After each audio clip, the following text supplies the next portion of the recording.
अस्सलाम वालेकुम। Sargodha university official YouTube channel के ऊपर आप सभी का वेलकम है। तो बीए बीएससी एडीपी पार्ट 1 पाक स्टडी यानी कि मुतालिया पाकिस्तान का पेपर कैसा आता है, कितने सवाल आते हैं, पेपर को अटेम्प्ट कैसे करना है, पासिंग मार्क्स कितने होते हैं, क्योंकि ये मोस्ट इंपॉर्टेंट सब्जेक्ट है।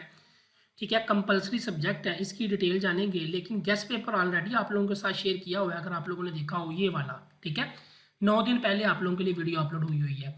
तो चलें जी, स्क्रीन पे चलते हैं, आप लोगों को दिखाते हैं कुछ इंपॉर्टेंट हदायत, इसको समझ लें, ज़रूरी बातें समझ लें जो आप लोगों को पता होनी चाहिए पेपर से पहले पहले।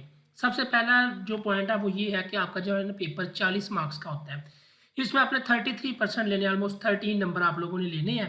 ठीक है, 33 पासिंग मार्क्स होती हैं, तो आप 40 में से 33% निकाल लें तो 13 नंबर आप लोगों ने लेने हैं, तो आप पास कंसीडर होंगे। उसके बाद सवाल में आप लोगों ने ज़्यादा से ज़्यादा हेडिंग्स ऐड करनी है, क्योंकि आप लोगों को पता है पेपर पैटर्न आपको बताया हुआ है, फिर आपको बता देते हैं 4 क्वेश्चन आते हैं, 2 अटैम्प्ट आप लोगों ने करने होते हैं। जितनी ज़्यादा हेडिंग्स ऐड करोगे उतने नंबर ज़्यादा आएंगे। ठीक है, कम से कम भी आप लोगों ने 15 हेडिंग्स लाजमी ऐड करनी है। उसके बाद सवाल का आगाज़ और इख्तिताम आप लोगों ने अच्छे अंदाज से करना है। अल्लामा इकबाल के इशार लाजमी लिखें, अगर आप इशार नहीं लिखेंगे तो यकीन करें आपके मार्क्स बहुत कम आएंगे।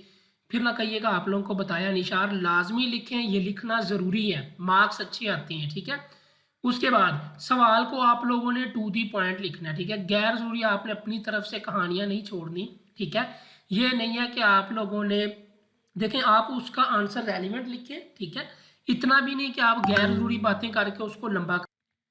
और उसके बाद अगला पॉइंट ये है कि आप लोगों ने ना किसी बुक का या किसी कॉल का अपने हवाला दे के ज़रूर आंसर लिखना है। ठीक है, ये बात याद रखिएगा। उसके बाद वो सवाल लिखने की कोशिश करें जिसकी ज़्यादा से ज़्यादा हेडिंग बन सके या ज़्यादा लंबा लिखा जाए। बेसिकली 4 क्वेश्चन पेपर में आती हैं, तो आपको अगर देखा जाए ना, स्टूडेंट क्या करते हैं, जो ईजी होते हैं, जो उनको आते होते हैं वो कर लेते हैं। लेकिन आप लोगों ने ये देखना है कि कौन सा सवाल ऐसा है जिसको आप ज़्यादा लंबा करके लिख सकते हो, उसके अंदर आप ज़्यादा हेडिंग लिख सकते हो, वो सवाल अटैम्प्ट करिएगा। ठीक है, उसके बाद बगैर हेडिंग सवाल लिखने से इज्तनाब करें।